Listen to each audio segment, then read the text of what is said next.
again, as background, the National Park Service has a series of academic partnerships for projects with different forts, places, parks throughout the United States, and one of the academic partnerships is what initiated this program that Gordy Wilson wanted very much implemented, and Steve has disappeared. Roberts has been our point person on that. You've heard from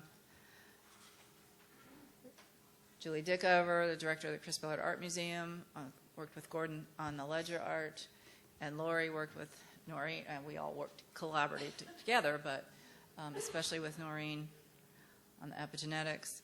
I'm the nerdy historian and the historic preservation officer, so at the college.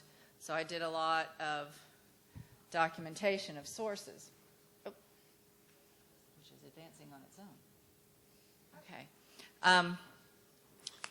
And part of the students in the room, just so you know, there are hundreds of images on something called loc.gov, otherwise known as the Library of Congress website, and on Florida Memory, which is the Florida State Archives, and lots of states have the same kind of archival websites. So this is nothing clever, but I did try to put the sources. I also tried very hard to find images from the particular time periods so that the people that were here, would be what they saw. I know there's been some confusion about why we call Fort Marion the Castillo de San Marcos.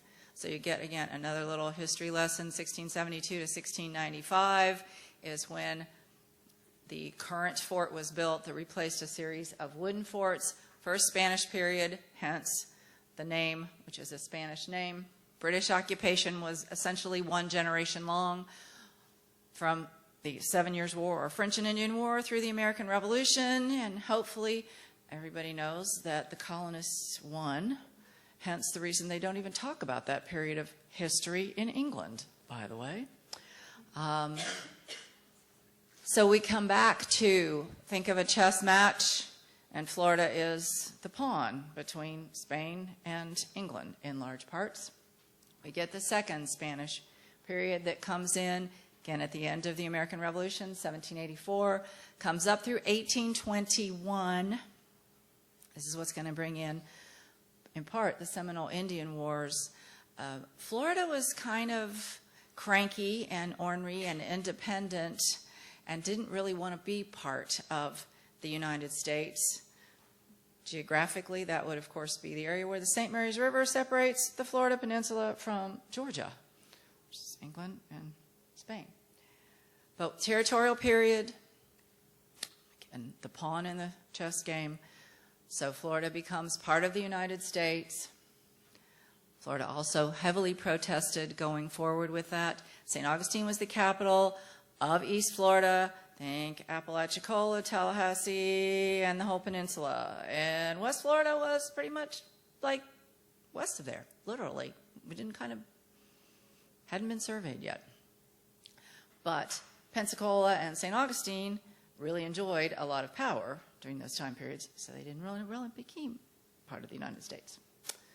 Anyway, we get Florida into the territorial period. That's why Tallahassee becomes the capital. It's halfway in between.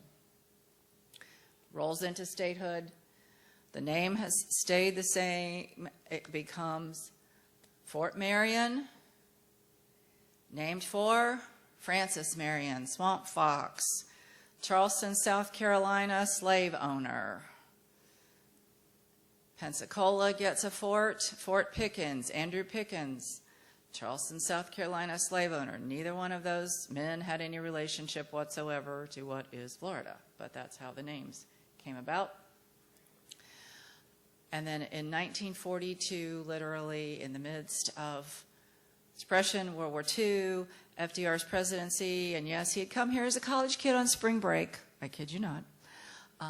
The name goes back to Castillo de San Marcos to recognize the Spanish heritage. And maybe difficult from this topic's time frame, but the legal situation of people under Spanish rule was very different than it was under English rule, and that's part of the reason that the communities here wanted to go back to the Spanish. So, another contemporary picture. This also happens to be done, again, the centennial of Park Service. The Parks was 2016. That's done by Stacy Stather. Some of you know her as an artist here, but it also shows the three time periods that we studied. 1837, Seminole. 1870s, you've been hearing about Cheyenne, Arapaho, Caddo, Comanche, and Kiowa. And then we have an 1880s time period too, which is essentially Apache. Just through images. Part of this comes from, you can see, sources we tried to take through current interpretation as well as possible. I don't know if you can read or not. Seminoles refused to leave their Florida lands, believing they had been coerced to sign the 1832 treaty at Payne's Landing near present-day Gainesville. On December 28, 1835, leader Osceola and 180 warriors defeated Major Francis Dade and 110 members of the U.S. Army near Bushnell in central Florida. The battle is recognized the initial action of the Second Seminole War. In 1858, after 3 Seminole Wars, several hundred Seminoles refused to leave Florida and thrived in the Everglades and Big Cypress Swamp in South Florida. Osceola was captured under a flag of truce by U.S. General Joseph Hernandez, commander of the East Florida Militia, which was headquartered here in St. Augustine. Ultimately, the presence of U.S. troops into the Florida Territory resulted in Florida becoming a state over the protest of nearly all Floridians. That manifest destiny here. Second Seminole War dates, essentially 7 years. Portraits of Osceola, made by George Catlin. And biography of Osceola has, at least to me, an interesting heritage. Also, Seminole Warriors led the tribe in a valiant attempt to resist the U.S. Army. Come down. This is information that there's lots of more research to do, but as you can see, it says he is buried outside the Fort's Sally Port at Fort Moultrie. Fort Moultrie happens to be, of course, threatened by sea level rise, so I'm not quite sure the condition of that situation, but you can also see his birth and death dates. So he's 34 years old, born South Alabama, of a Creek mother, and his father was English. James McQueen, Scotch-Irish, was his great-grandfather. Osceola's parents were McQueen's granddaughter, Polly Coppinger, and white man William Powell. Creek tradition uses maternal bloodline, so Osceola is recognized as Creek. He died in captivity at Fort Moultrie after a 3-month illness. This is at least to me, the most unpleasant part. His decapitated body is buried outside the fort. Dr. Whedon of St. Augustine, as in the Jimenez Facio House Museum on Avilés Street off the plaza. It's where some of the family had lived. Treated him and returned to the ancient city with his head. Later, the severed head became part of the artifact collection at the New York Medical College. My research, which could certainly not be correct, always open to more information, is that the medical college had a pretty major fire, and therefore those artifacts do not exist. This is what original source records show as the count of people here.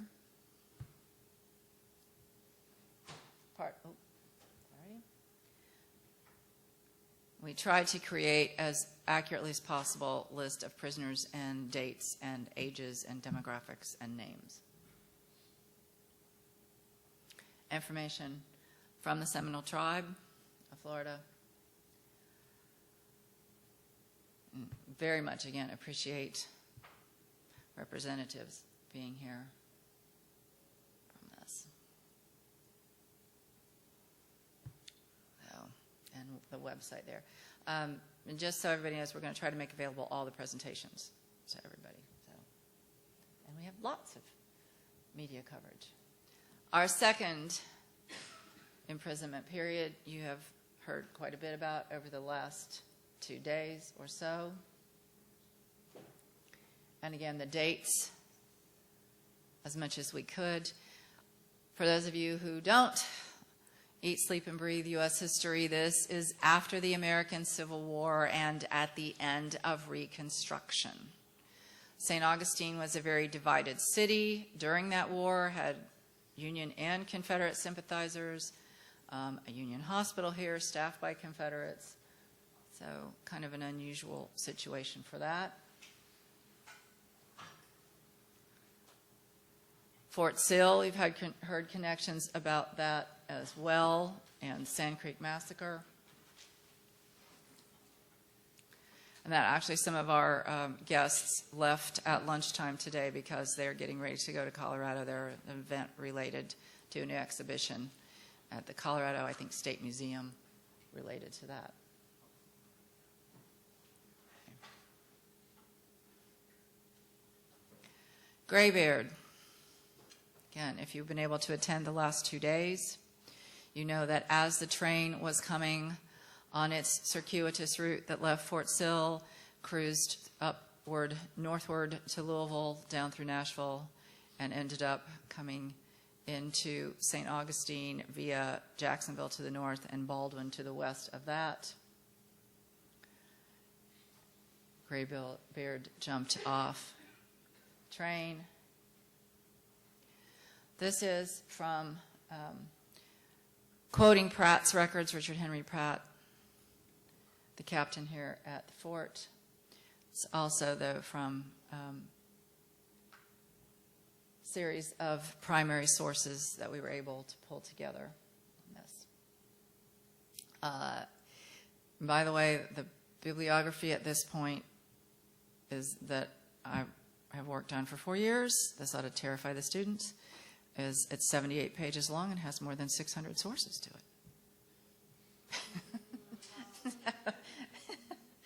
Okay. And again, some of those terrific images that you can download, and as long as you cite them. Women in this community, some of you that know me know that women's history is a big deal to me as well, too. So enjoyed knowing that. I've actually been able to retrieve some of the original letters in cursive and am transcribing those, just for those of you that can't read cursive for the future. So, what did the city look like? Much different than now. This is one of those context pieces. You look at our town now, it's still small, but we have a lot more buildings. This is an example of what two of the images are. So we have looking at the fort, the one on the right, we are south, looking north, past the bathhouse, and the fort is way up at the top end of that picture. But that's the bayfront, the seawall, our 1837 Coquina seawall that you can walk along to this day. The Apaches, the third time period. This, as manifest destiny, is the excuse to continue to move the tribes further away from their lands and westward. We had our third imprisonment period. Geronimo's family was here. This is Geronimo and the prisoners as they're getting ready to be put aboard train to bring them east. Sure. Oh.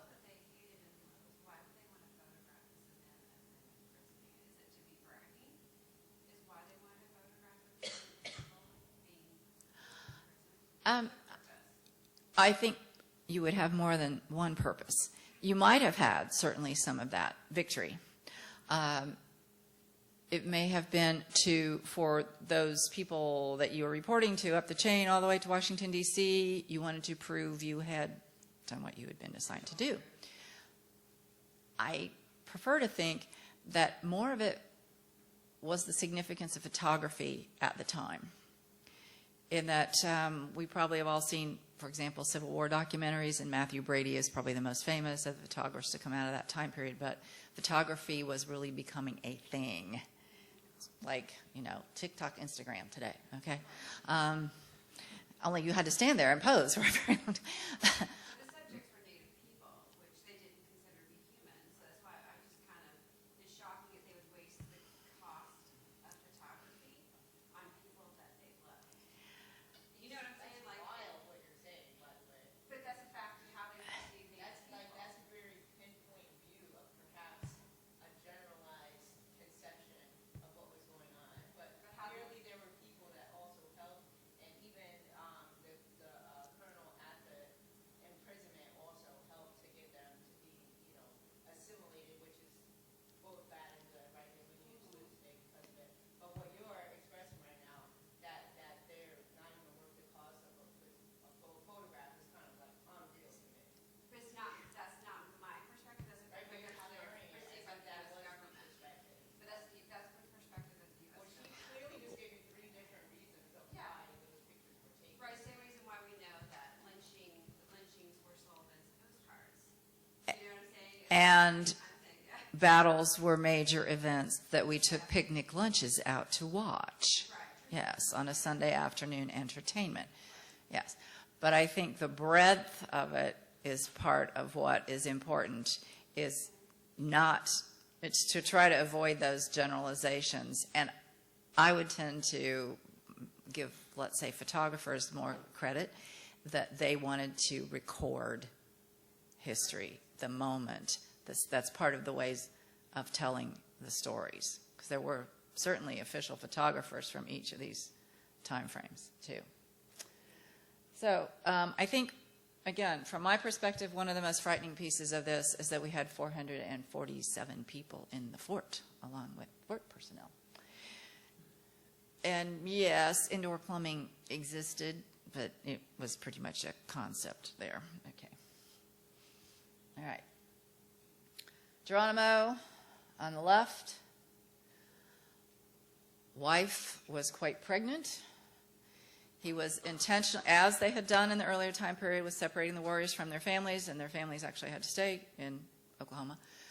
In this case, they were brought together, but to further punish Geronimo and a few of the warriors, they were put at Fort Pickens and their families at Fort Marion.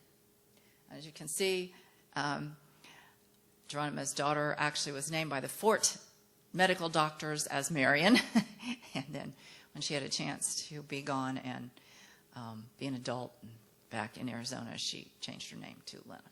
So, yeah.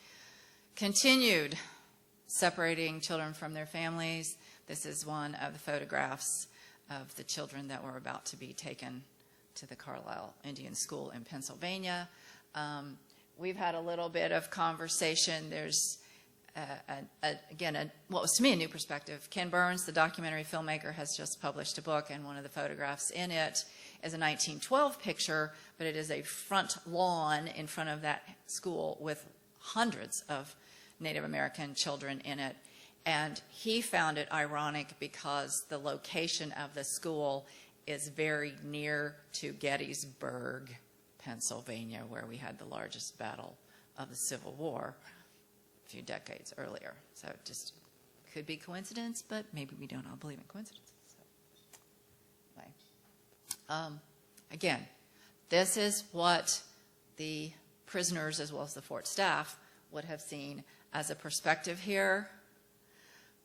Part of the reason it's interesting that we host this at Flagler College, of course, is that the buildings, City Hall, Leitner Museum, the hotel at Flagler College, and the Casa Monica were the hotels under construction at the time of that third imprisonment period.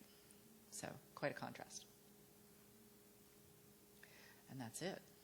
So thank you all. Really appreciate you here.